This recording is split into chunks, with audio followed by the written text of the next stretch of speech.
All right, so here we go. We're recording. This is my first Zoom meeting that I'm hosting, but I guess with all the self-isolation, we got lots of time to do things that we normally would not have time to do. This is the last thing I thought I was going to be doing in Zoom meetings. It just wasn't in my agenda. But you know what? What the hell? Great way to keep in touch, find out what all us investors are doing out there, and see what's going on with COVID-19. And I'm here with Martin Kuev, who's not only a big-time investor, but a very good friend of mine, and we met a few years back. Funny story on that one. I mean, how did I meet Martin? I'll just do that first, and we'll go over to you, Martin. But I think I was listening to Breakthrough Realty podcasts. I think I listened to those things twice all over, and you were on one of them, and I believe I reached out to you from the podcast, and we had coffee at Starbucks. And even Darren, my son, was with me at the time because he's like, "Oh, Dad, can I come with you?" Sure. So we showed up there, and that was basically our introduction. And then from there on, you helped me out to buy a few properties and got me going back into real estate. I was in and out in the past, but never in it for the right reasons. I never bought for the right reasons. It was never for cash flow. It was just like a great thing to buy real estate. And the funny thing is, no matter what I bought, even for the wrong reasons, I still came out ahead. So imagine what you can do when you buy for the right reasons, right? True. So that's how we met, and then we kept in touch and became, pretty good friends after that. I mean, we still are. And I've done a couple of duplex conversions for you as well. But that's enough for me. We'll get to that later on. But, a little bit introduction to yourself, Martin. I'm sure a lot of people here have heard your story, but I think some of us haven't. I mean, I know you worked for, was it Coca-Cola? Coke, Nestle, Kraft. I worked in the large consumer packaged goods, pretty much globally. Yeah. So you got rid of your golden handcuffs and went out into real estate investing. So just tell us how that happened. Well, first, before that, I want to go into how we met, because we met in that Starbucks, and you heard me on that podcast. But I'd say within a year or two, and Grant Cardone says your net worth is your net worth, and you came out, and I think you met and got to know, I think, even more people than I did at the time, and I was already established real estate investor. So you came out really hard, bought a number of properties, and took action, and look at where you are now. Like, you're a full-time real estate investor. You were still working at the time, and I think when we were working together, you're still working full-time. Yeah, I was in and out. I mean, I started in the construction industry years ago. I mean, that's my background. I'm a carpenter by trade, and I owned a commercial construction company. And due to some health reasons and a back injury that I had, I ended up going in the car business by mistake temporarily because I knew somebody in there. I got sucked into it and was into it for a while. But I liked it because I love cars, especially sports cars. I've got a ton of them. But eventually I got back into real estate investing and back with my construction company. But anyway, enough of me for now. But yeah, go ahead, Martin. Kudos to you. Like we always say the hardest thing for people when they start involved with real estate investment is taking action. Yeah. And you came out and took action in spades, and like, hats off to you. You did awesome, and you're as much as an investor as any of us, and you started a little bit later. So it's fantastic. Yeah, I think the biggest problem with a lot of us is those golden handcuffs. I mean, the same with me. I mean, I was in an industry that I was very well paid.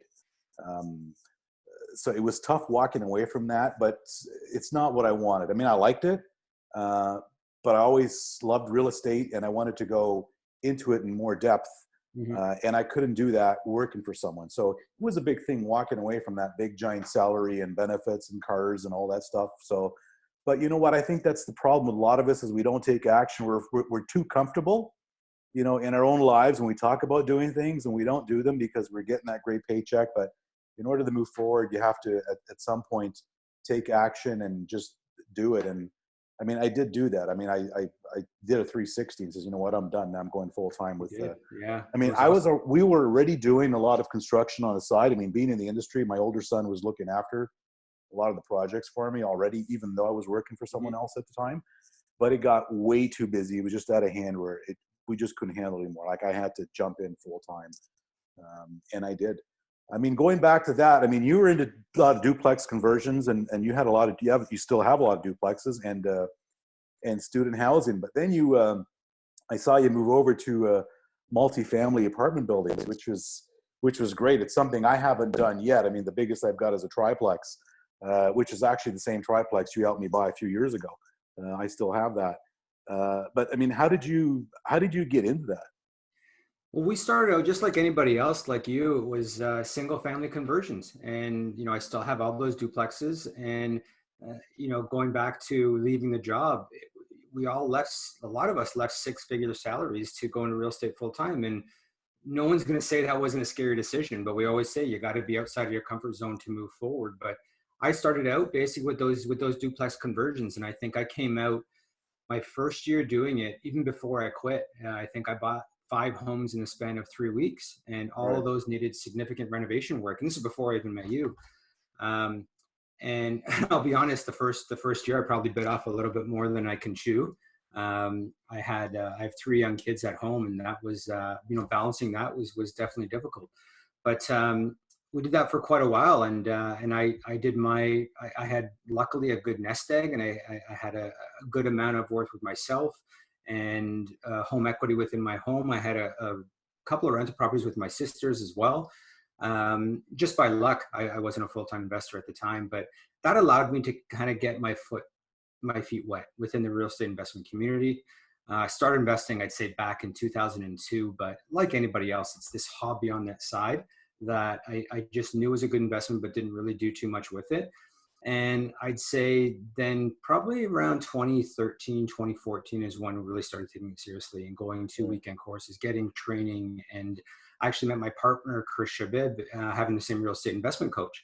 And we met probably doing the same thing. We were money partners for other people. We had duplex conversions of our own. We did the real estate hands-on ourselves as well. And we became partners for people to partner and put their money in. And a lot of us, we come from the corporate background. So a lot of people I used to work with became joint venture partners with me. And that's kind of how we started. We started being joint venture partners together. And then we formed Venture. We formed Venture in 2017. And for 2 reasons. One was to help new investors out, and where we basically become realtors for them and guide them along their investment journey. And the other side of it is, how can we get to bigger and better deals? And what we did is we started out with duplex conversions, had people invest with us. And it's kind of the old saying in real estate is, once you make your money within real estate, you make it in single family homes, you park it in multifamily homes or multifamily properties. Right. And that's exactly what we did. And what we did is it's kind of like any business. When you launch a business or you're running a business, there's 2 ways you can grow.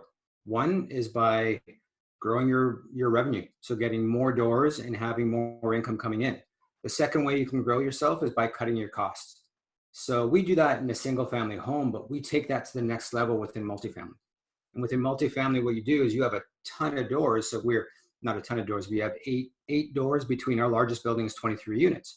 And when you spread that out over a lot of units, what you're doing is you're cutting your costs. You have separate income coming in from every unit. So if there's a vacancy within there, you're basically not hurt. You're not hurt like a single family home where all of your revenue goes out the window, at least for a month or 2. Yeah. And then you're only doing one roof. You're only doing one boiler, or you're only doing one renovation, or you're cutting your costs divided by the number of units that you have in there. So it just makes yourself a lot more efficient. So when we decided to take that next step, we got educated. Like anybody else, single family to multifamily, a lot of people think that you can just jump in. And for an experienced investor, you maybe can do that. All it is basically having more doors, but there's a lot more steps you got to take, especially within due diligence.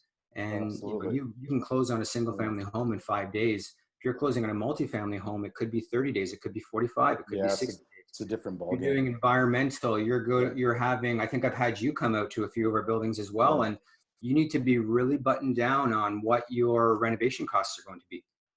Make sure there's no environmental contamination in there, because in the end, you're likely going to want to sell this someday. And so if there's something on that property, anybody coming in to buy a multifamily property is not going to be an inexperienced investor. They're going to be likely they're going to have something behind them, be it investors or be it credibility within themselves in the industry, and they're going to find it. So you can't hide anything.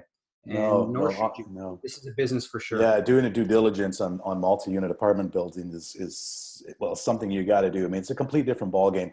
And going back to cash flow, I mean, duplexes are great, but as you and I know, if you have a unit that's empty for whatever reason for 2 or 3 months, that significantly impacts your cash flow for the entire year. Whereas you've got a unit that's got 12 units in it or 15 units in it, and you got 1 or 2 empty units in there, it doesn't really significantly impact you as much. Correct. Right? And as we know with duplexes, I mean, they're a little bit different with the, we know with the fix and flip and refinance and pulling money out, and with apartment buildings as well. I mean, there are deals, they're a little bit more difficult to get, I would imagine. I mean, I haven't gotten any. I mean, I know through the stuff that you're doing, and you're doing a lot of great stuff, but you can significantly increase the value of that building. And it's all based on income, of course. It's totally different than a single family home, right? When it comes to apartment buildings, it's based on income.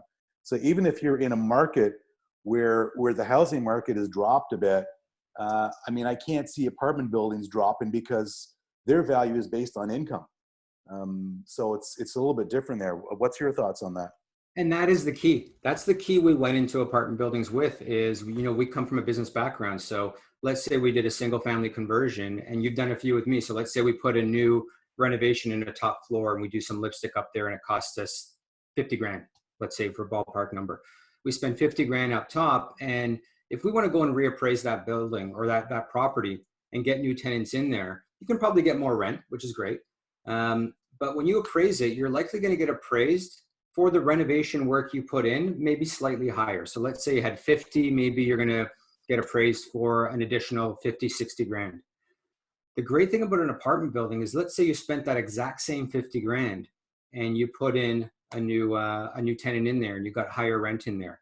You're appraised based on how much your rent goes up rather than how much you spent on your renovation. So let's say you spend 50,000 and you're going to get, say, an extra $100, $200 or $300 in rent, which is what we've been doing. You're not going to increase your value of your building by 50 or 60,000. You may increase it by 100 or 120 or 120. So you have a significant upside in terms of what you can add value to, rather than what you spent on it, which it's great to build wealth within single family homes, but you can exponentially build much, much faster within multifamily because you control that income much, much more. And you're not relying on what this home or this home or this home or this home sold for to get your appraisals. Someone comes in and they appraise based on what you are physically doing, and you're running it like a business. So if you're increasing your revenue, obviously that business is worth more. Yeah, and you could actually substantially increase it. Even if you bought a building that didn't have or didn't need that much renovations, they all need a little bit, but tenants have been in there for a while, so you're not getting market rent. I mean, just doing cash for keys and changing the tenant, getting your higher rent alone is going to increase the value of the building, is it not? We've been, and a lot of multifamily investors will tell you that's exactly what they've been doing, is because you have some landlords that have not really raised rents, or they've had the building for many, many years, and it could be in a generational property or something that they've had, and they're getting later on in years, and they really haven't been due diligent in managing it. Just getting market rents, just bringing yourself up to par, it could substantially differentiate your value of the building.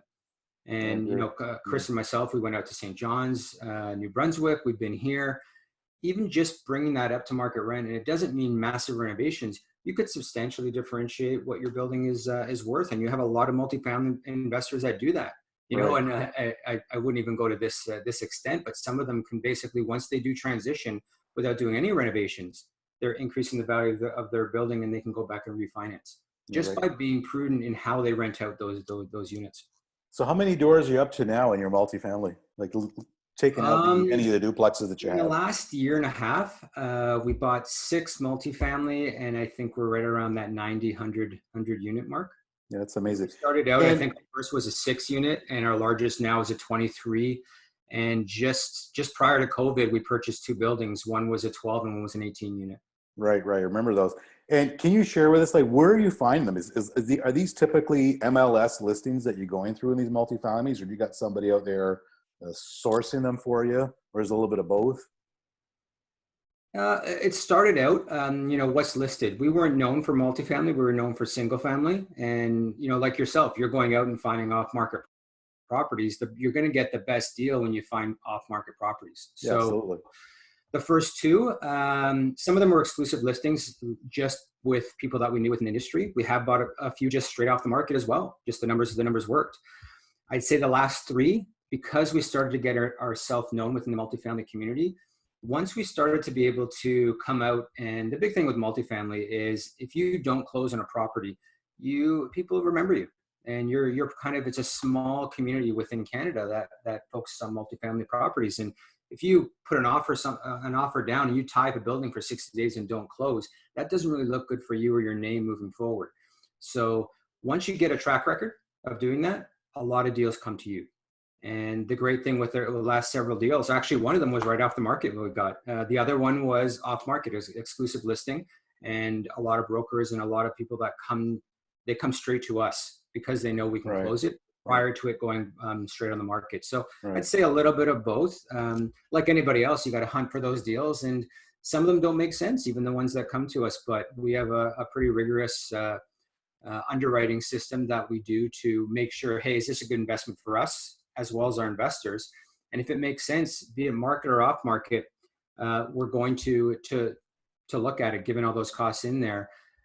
Typically, the ones that are on the market are a little tougher because you have people that are trying to promote the building for what rents could be rather than selling it for what the business actually is. And typically, you should be selling the business for the income that it generates today. Unfortunately, it's still real estate, so some of them try to sell it for the income that it could be. And that's where you have the discrepancy sometimes between single family and multifamily, where you're probably going to make a lot more in multifamily in the long run.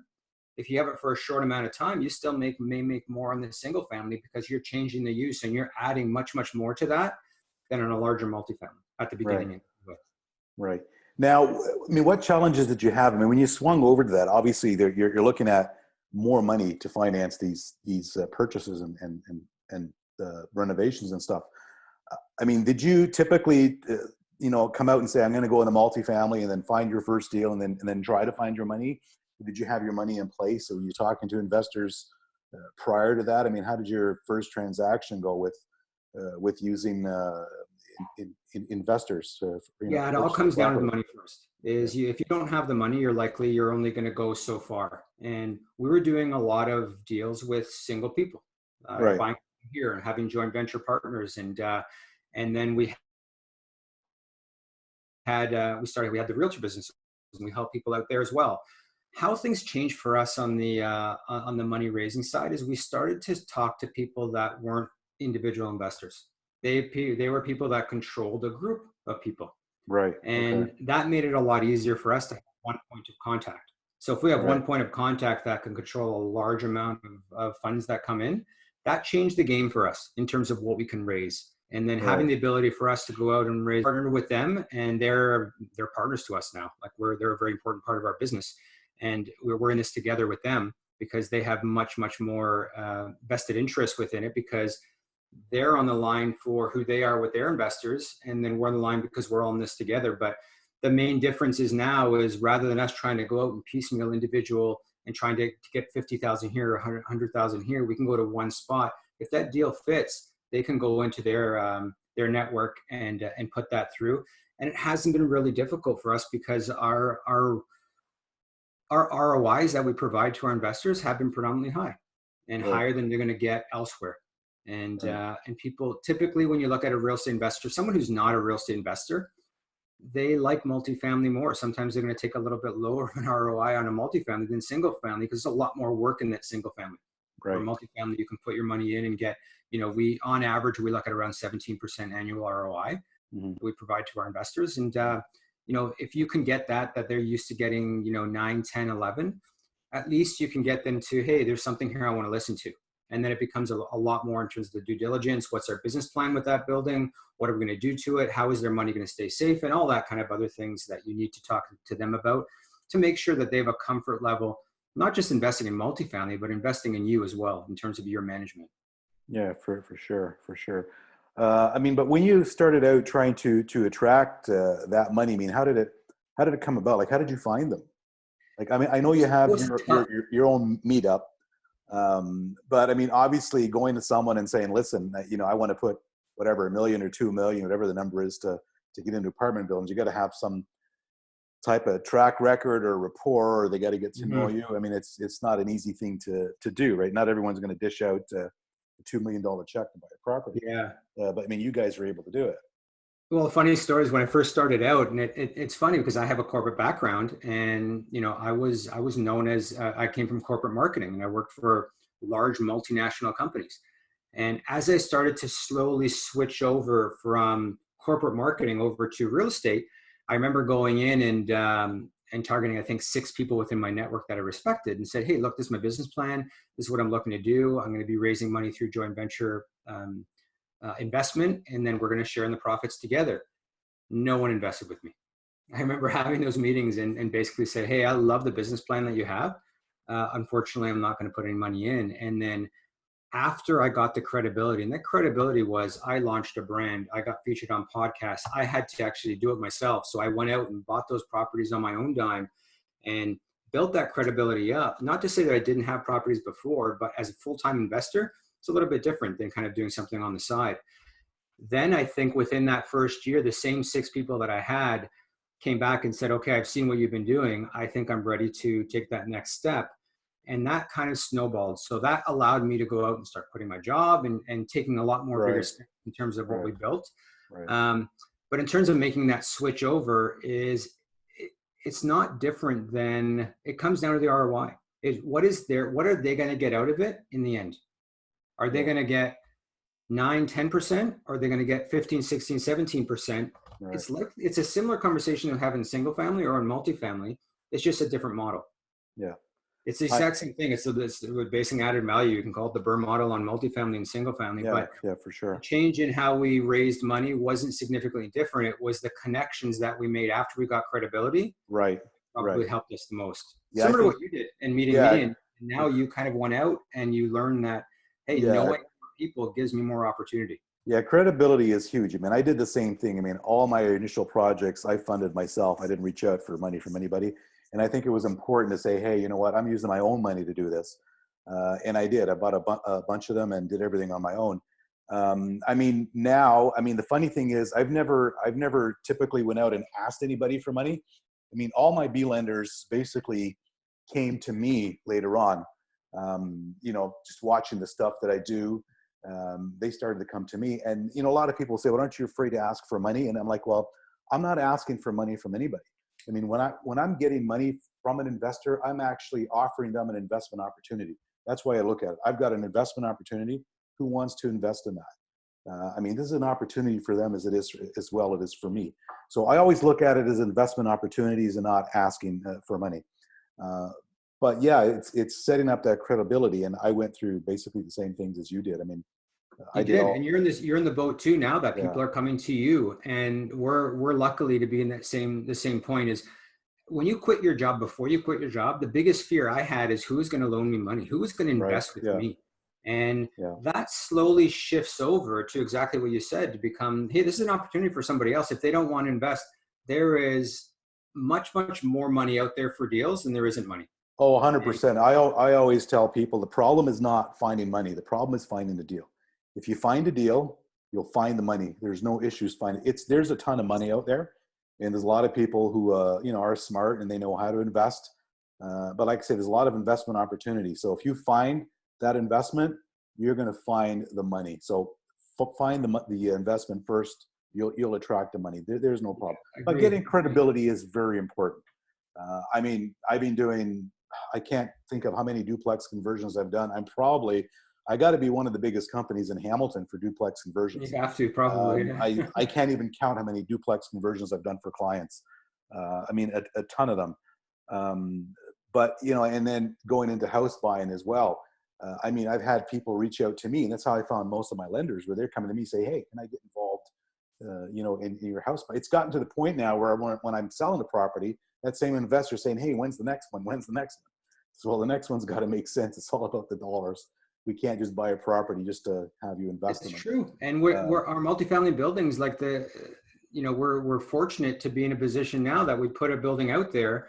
And prior to COVID, we would tell people right now, hey, don't invest right now. It may be not the right time. This is unprecedented what we're in right now. But prior to that, we had waiting lists of people that were waiting because once we fully fund a building, we may have more demand than there is spots available for it. So that's a very fortunate position to be in. And it's one that if you're a new real estate investor, it scares you. It scared me It is. before I even quit my job. And you'll find that does shift as you've been in real estate investment a lot longer. And I still have I have friends that are still, when I quit my job, they were like, what are you doing? Why are you even doing this? You know, you have 3 young kids at home. It's not the right move to do. It's too risky. Yeah. And then the ones that understand being an entrepreneur and understand exactly real estate, it doesn't need to be risky. You don't need to speculate. And that's the key. You need to know how to, it's not a big pie in the sky Hail Mary that you're trying to do. You need to know how to minimize your risk. And I ran into a lot of people the same thing. You know, it's a bad idea. Why are you buying real estate? And all these people don't own real estate, or they just own their own, home that they live in. They don't know anything about real estate investing, but they're professionals, and they want to tell you on real estate investing, which is kind of funny. But yeah, I mean, you gotta taking action is a big thing. It's a scary thing, but if you know how to minimize your risk, and if you're like, what's the worst case scenario? I mean, if you don't start, you're not going to go anywhere. I remember meeting someone a while back at a meetup, and I met this lady probably 20 times at 20 different meetups over the last year. And every time I asked her, so what have you done? Have you bought anything yet? It was always no, I'm waiting for the right time. I'm waiting for to time the market. I'm like, well, you can't time the market. I mean, as we know, time in the market is sort of solves everything. I mean, I go back to some of the properties they bought in early 2017 at the hype of of all the bidding wars, and I probably overpaid for some of them. But what is overpaying? Because now they're worth a lot more than what I paid for them, right? So timing in the market is going to solve all of that. If you overpay 10 or 20 grand, now if you're flipping, it's a different scenario. Time in the market's not good for you. It is, yeah. If you and my partner Chris did a great study on the biggest real estate crash we had likely in our lifetime was 1989, and it took 6 years for the market to go down, another 6 years to go back up. And he did an analysis on it, saying, what if you bought at the height of the market, or you timed it perfectly and you bought at the lowest part of the market? You're going to make more if you bought at the peak of the market, because what you've done is it's exactly as you said, time in the market. And you have forces out there that are working for you, that even if the property hasn't moved at all, you have cash flow, you have mortgage pay down. You're not just at that one lever of is the property going up or down. You're making money each day in, day out as you own that property. 100%. In that case, 6 years before you try to time it perfectly. And then if you do time it perfectly, you've lost those 6 years of still making money where you think you're losing. You're actually not losing. You're making much, much more. So you are. You are, and that's basically minimizing your risk, right? I mean, when you got mortgage pay down, you got your tenants paying everything off. I mean, who cares what the market is doing? I mean, everything, when it comes to buy and hold, you have to look everything at a long term, right? I used to know somebody who say, you know what, no matter what you buy today, in 10 years, you're going to say, why didn't I buy another one? So you can't worry about the market. I'm not going to buy this year because it's too high. I'm going to wait till next year. You can't time the market. I mean, you got to get in, especially if you're a long-term hold. You got to get in and you got to hold. And at the end of the day, you're always going to come out. But if you're buying for cash flow, I mean, what risk is there? There really isn't any risk. I mean, it's very. And that's the key when we go out, and we hear all the time in our webinars that we do, and the education that we do is you don't need to speculate on it. The great thing about real estate investment is you should know all your financials before you even put an offer down on a property. Absolutely. And if you know that within your assumptions, then if the market goes up or down, you know exactly where you're going to be. Yeah. And that's the key is if you speculate, you just know if the property is going to go up or down. And it's hard because we have people come to our meetups that own condos in downtown Toronto and they're bleeding $700 a month. And they're like, hey, I'm just waiting. This is going to be great. And yeah, you could do extremely well by doing that. Unfortunately, you put yourself into a risky position. You could. Exactly. In the market that we're right now, if you bought something and the market goes down within 5 months, you're sitting on something that you have no exit strategy on. And it's just the risk associated to it. There's no need to speculate. You can have just as much returns. That's called speculation. That's called speculation. I knew a gentleman as well in Vaughan who was paying about an expensive house. He was out $1,500 a month even after rent. He's like, well, but these properties are going to skyrocket. I said, well, that's not called real estate investment. That's called speculation. You don't know what the market's going to do, right? I mean, you want to invest. I mean, you got to do it for cash flow. Anything other than that is speculation. But I get a lot of investors who haven't bought property and they want to get into duplex conversions and all that stuff. But a great way to get into it, I think, I tell people, you know what, if you want to do a joint venture, I think that's great because at least with a joint venture in the beginning, you're teaming up with someone who's experienced and you're going to go through all the processes. Now, if you want to venture out on your own after that, I think it's a great learning experience. So, you know what, I've done a joint venture partnership. I know all the ins and outs. Now I'm going to try something on myself. So what do you think about that? Like, I think doing a joint venture for your first time, a lot of times is a smart thing. And your returns are pretty huge, right? Because I know I've ran into people that say, yeah, we're buying this $500,000 house, but they don't understand is your return is not based on $500,000. It's based on the amount of money you put in, then you're going to refinance. And a lot of cases, you may only have, on a $400,000 project, you may only have 30, 40 grand in there. So you're still going to have a massive return. It could be, I mean, some of my numbers that I have are 30% for joint venture partners. They're still that high. But I think teaming up with someone who's very experienced in doing it can be a great benefit for someone who actually wants to get into real estate investing. I just had a call today with a client, and they were still on the fence. You know, do I want to do it myself or do I not? And I always tell them there's two avenues you've got to look at. What is your return on your investment? What is your return on the dollars that you have in? And what's your return on time? Right. In terms of what you're going to put in. You have to. Time is a big thing. And that's a massive thing. So we have a lot of people that come to us and say, look, they were us. Our ideal joint venture partner was us 7, 8, 9 years ago. You know, full-time jobs, work crazy hours. I lived at the airport, have young kids at home, don't have the time or the interest to get into real estate, but you want to make use of the returns.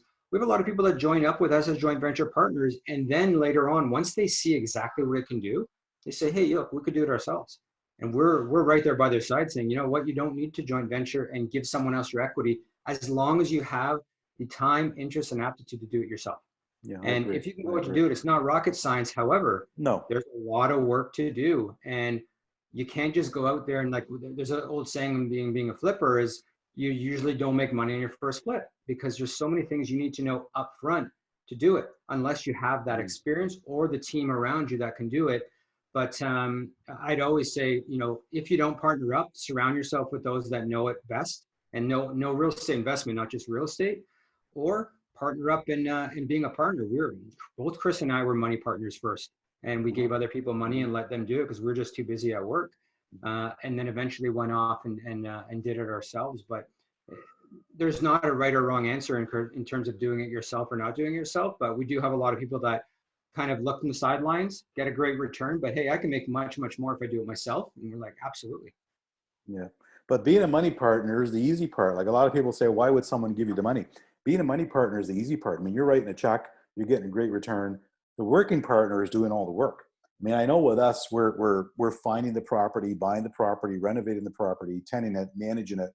It's a big process. And if you don't know what you're doing in the beginning, and again, it's not rocket science, but if you don't know what you're doing in the beginning, by teaming up with someone who's already done it and learning the ropes is a great teaching curve, right? I mean, we spend thousands of dollars in educating ourselves, right? I mean, that's just even a great education, and you're getting a great return out of it. Anyway, getting away from that, what are you finding is going on with COVID-19? I'll let you talk a little bit about that, and I'll tell you my experiences right now with COVID-19. We get a ton of questions in terms of, you know, where is the market going to go, and you know, the short answer is I don't know.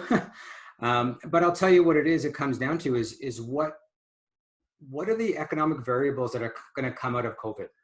And, you know, we're in times that we've never experienced in our lifetime, nor have our parents experienced this in their lifetime. So this is uncharted territory. So I'd say there's a short-term view and a long-term view. And we're economic investors. You know, we look at the financials of a property, and just as equally, we look at the economics of what is that area going to do, and what is that going to do over the next 10, 20, 30 years. So from a short-term perspective, I'd say the number one thing that is a variable that I just don't know right now is employment. We have so many people that have come out and just looked for employment help, looked for wage subsidies, and just trying to get by and weather this storm that we have within COVID. If those jobs are not there afterwards, yeah, there's going to probably be some sort of, I'd say, a correction. Other people will call it a buying opportunity, but something there that will probably stop people from buying homes because they're still going to be sheltering their cash if they have it, or still be afraid to jump into the market. So employment is a big one. That's a big one that, you know, I come from the corporate world. We're having this call right now on Zoom. There's going to be a lot of companies that are going to say, hey, look, I don't know if I need this overhead of having find this office space. I don't know if I need the overhead of having this many staff. I can probably do just as much without having as much office space and with less staff. That may change. That was already changing. It just may be moving a little bit quicker now because we've been forced into this position. So employment is probably the biggest one I'd say is going to be something on the short-term perspective. Long-term, the good thing about long-term is those long-term economic indicators where we live in, specifically in the Golden Horseshoe, lack of supply because population is coming in. But I'd say immigration and population growth is number one. If that turns off, I'd question, where is that demand going to come from in years to come?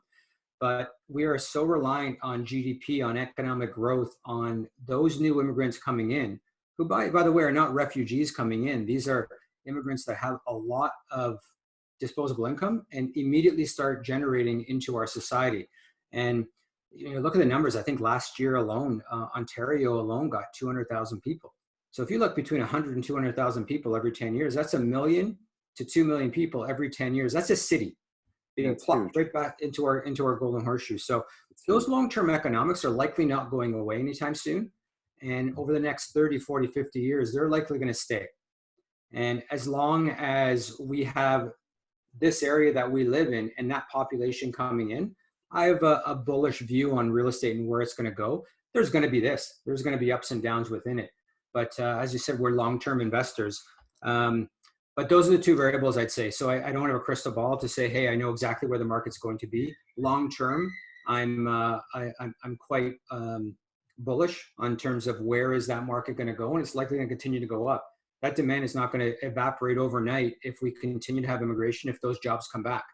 There may be some short-term fluctuation within it if employment is not there initially, but this is not a financially driven event. This is an event that was driven by a health concern. So once we fix the health concern, how fast will the economy come back to recover is probably going to be the one I don't have the answer to, but I have a good sense of certainty that it will eventually get back to that point.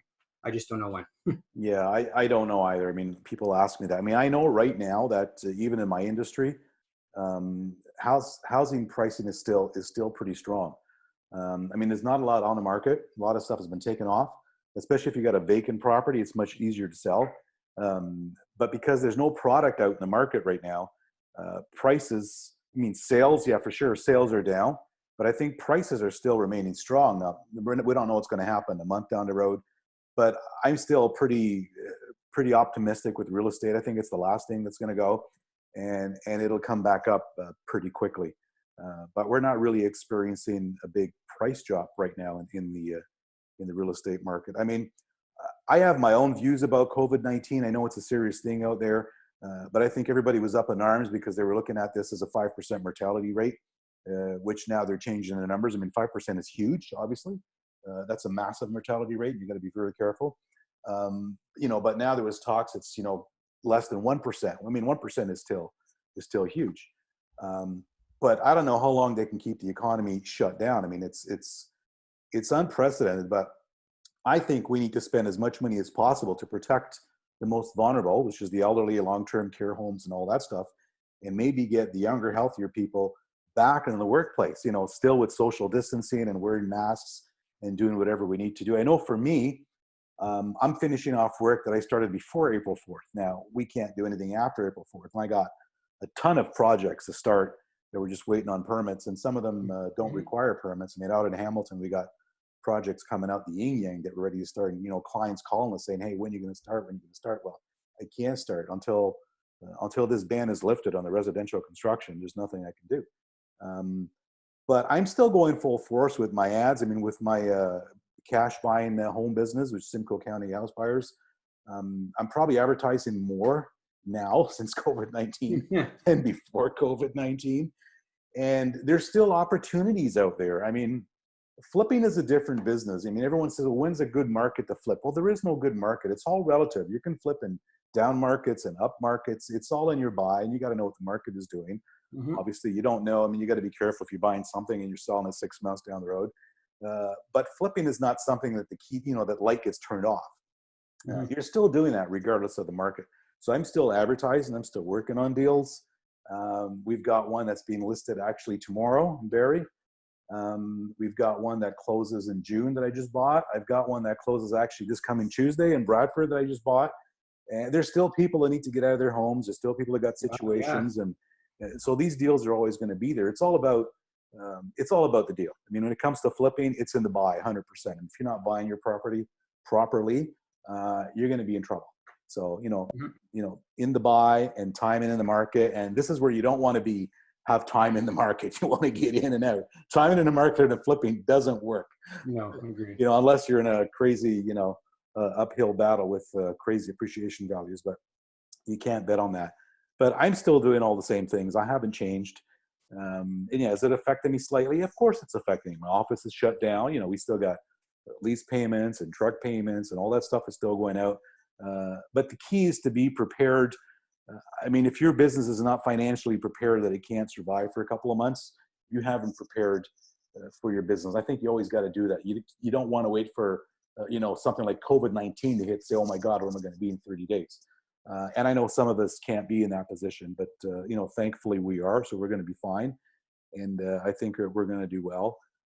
I just hope that it's lifted the next couple of weeks. I noticed driving into Hamilton yesterday morning, I went to look at a house there that I'm looking at buying. 400 was a ghost town. And, normally I'd be saying, woohoo, I'm going to get down there in an hour and 25 minutes record time. It's like nobody in the highways. But at the same time, I started thinking, this is pretty scary because these are all people that are not going to work. Now, how many of them are not going to come back on the highways to their jobs? Because let's face it, there's businesses out there that are not going to survive. Regardless of all the government bailouts, some of them, they're not applicable to them. They can't get them. They're not going to survive this. You look at the commercial rent assistance. I think it's you have to have a 70% drop in business in order to qualify for it. Well, they're basically telling you got to be out of business before you can get any rental assistance, right? So if you've decided to stay open and struggle, and maybe you're running at 40 or 50% capacity, which isn't a lot, you're not going to get any help. I don't think that's fair. But anyway, that's me. It's government. I don't know if they're going to change that and make it easier. And then you got a lot of residential tenants who are not, are not paying. There was talk about maybe helping them there and paying them directly. I think someone was talking about paying them directly, which I think is a bad idea. I think, not to talk bad about them. Most of them are great tenants, but you're going to have the ones who will take advantage and take that rental subsidy. Still not going to pay their landlords with it. They're going to do something else. Absolutely. Let's face it. You have those. Right? It's weird because Doug Ford came out and said, you're not going to you don't need to worry about paying rent. Yeah. However, you still got to go to Loblaws and pay for your groceries. Exactly. You can't negotiate with your grocery manager and say, you know what, I've got no money. So I'm just going to take my groceries. It's the same thing. Not paying for groceries, not paying for rent. It's pretty equivalent. And you know what? Let's face it. Most tenants, we all hear about the bad ones, but I think most tenants are good tenants and they want to pay. And for the most of us who try to work something out with the tenants, they're great. There's the odd ones, of course, that are going to take advantage, like in other industry, or it's going to happen. But I don't think if there is some type of residential rental subsidy, I think that should be paid directly to the landlord. The tenant should have to apply, and if they qualify for whatever it is, 50% or whatnot, that gets paid directly to the landlord and not the tenant. That's my personal feeling on how it should work. The hard part is you have these these online advocacy groups now saying keep your rent and don't pay for it and everything, and I can understand you have to live. There's a line between trying to save the money and do what's right for your family, or ducking out and not paying the bills even if you have the money to do it for, because that's an essential service you have to do. So how we viewed it from the beginning is exactly as you said, is you're still out there every day and getting deals. We had to be proactive about it. We work with our property management team to, even prior to April, like right in March, once the lockdown started, we immediately went out and sent out notices to all of our tenants and saying, hey, look, what can we do to help, first of all? And being compassionate and knowing that it's an employment letter. The view is that, hey, all landlords are wealthy and they're independently wealthy and all of this. But, we're lucky. We have a number of properties behind us. We're doing well. However, the vast majority of landlords have 1, 2, 3 properties. They're not, by any means, they're not No. wealthy. I And think that that they rely on that income. Yeah, I think the biggest problem is when they come out. I mean, and Doug Ford came out, and I know what his intentions are, and I understand that. But when you come out and start saying, you know what, if you got to choose between food and rent, you're going to choose food. That's fine. But he's not explaining things properly to the tenants. That's why they came out with all these protests and stuff to say, you know what, listen, if you can't pay your rent, you can't pay your rent. But understand that your rent is still due. So you still have to maybe, coordinate with your landlord, figure out, if you're going to, maybe if it's going to be 2 or 3 months of rental subsidy, you're going to add that on to the rest of the lease. But what he's not telling tenants is the law is still there, N4 still get put out. Hearings are still going to happen when this all happens. So he's not saying, listen, what he should be saying is if you can't pay it, please discuss it with your landlord, because at the end of the day, you still have to pay your rent, and you don't want to be getting evicted when the courts are all opened up again, because they're going to have a whole backed up system for people to decide they're not paying rent, because that's the indication you're getting from the government. I don't think the government is actually wants to give people that indication. Maybe it hasn't been explained properly. But yeah, rents are still due. The legal system is still there. It's shut down. But N4s are still being handed out. We're all just people. We're Exactly. running a business and they have to pay. But in the end, it's if someone is legitimately out of work, they can't pay. What we've done is we said, okay, what can we do to help? We put them on payment plans. We have several tenants that are on payment plans. We know that, hey, if I can help them out in any way, fantastic. If you're doing something to try to make yourself better from the system or duck the system or anything like that, that is going to catch up eventually. Yeah, and 100%. It likely will put them in a position that later on they'll have going to landlord-tenant board hearings and whatnot. But in the end, at the beginning, at least, we look at it as, let's be compassionate first. We are 100%. Still running a business, but let's treat each other like people. And I agree. Not just from a landlord-tenant, from a tenant to landlord. Yeah, I think that communication's got to be there, and you got to sit down with them and figure out what they can't afford, and come to mutual agreement. I mean, it's this an unprecedented thing that's happening, and for sure, there's tenants out there that are not able to pay all their rent because they're not getting the income they were getting. So yes, we have to have some compassion, and I think for the most part, most tenants are going to be good at that. It's going to be the ones that you're probably typically going to have problems with anyway that are going to take advantage of it. And most are good. And that's the thing. Well, they are. Yeah. And there's a lot of groups out there, but a lot of them are, hey, they understand. They don't want to lose their place either once this is all said and done. Yeah, so most of them have been good to deal with. Yeah, agreed. Well, I don't know. Is there anything else you want to chat about today, Martin, or are we good now? Or we're going to do more of these. This is our first Zoom meeting, but we are going to have more Zoom meetings coming up. And I'm going to post this to my YouTube channel. I'll have a link on there afterwards. So we'll have all these posted. So if someone wants to go to YouTube and watch the whole video, they may not have time to watch it on Facebook or not.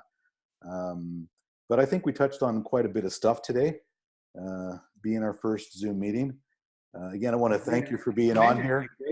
Great to do this all during COVID, and too bad it took COVID for us to do that, because I think we've been talking about this too. I know. I've been telling people, you know what? I've run into people before who don't have time to do things because they're so busy. And well, I can't do this, and I can't do that, and I can't take that seminar, and I can't go to.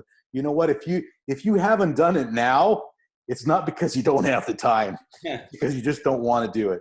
Because I mean, I'm doing a lot of stuff now that I normally would never have done, but you got to take advantage of it, right?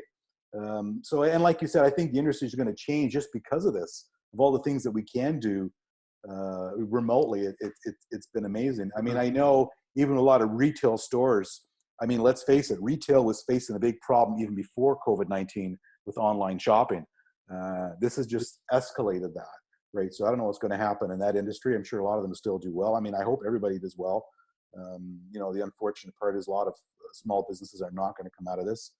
Which is not what we want to do, because small business is what drives the economy in Canada. It's not big business as people think it is. It's small business. So we need small business to thrive. We need to support our local small businesses. I think that's really, really important. Agreed. Is to support local small business to make sure that they survive and we all come out of this. So, I mean, I hope we're going to come out of this soon, and I hope everyone's going to stay healthy, stay safe, and follow the guidelines, I guess, that we've got for now to keep ourselves safe. If you want to add anything else on that. No, well, first and foremost, we're all in this together. So for We those of you are, that we are are. going out and Unless you're a politician, your income hasn't changed. it's true. And we have a lot of people out there that are going to people's houses and things like that. If Yeah, you agree with the lockdown or you don't agree, yeah. we all are in this together, and We are, we are. walk our part kind of Yeah, I thing. mean, we drove down to my wife's aunt's elderly, they're an elderly couple, and we knew they didn't have, face masks and stuff like that. And it's scary for them being in their late 70s, going out shopping. It's terrifying. So we drove down to Toronto to make sure, we ordered a bunch of stuff online to make sure they had hand sanitizer and facial masks. And just that alone was just such a huge thing for them that they didn't even know how to thank us. But you know what? We got to look after the less fortunate and people who need help out there. I mean, as long as we're healthy, we should be able to help as many people as we can through this so we can get out of it as soon as possible and so that we can get on that boat as soon as possible. Agreed. Hey, yeah, I've been on your boat once. I had a great time on it. Yeah, we can't even go on that right now. I'm not even allowed to go in and look at my boat. I mean, it's crazy. But we're thinking in the next couple of weeks they'll start slowly. I know today they were talking about the numbers and they want to see 2 to 4 weeks of gradual lowered numbers, which I think is a long time, and we got to get things going in a couple of weeks. I mean, I know our numbers went up today, but I mean, technically they're actually lower because they're doing more testing, right?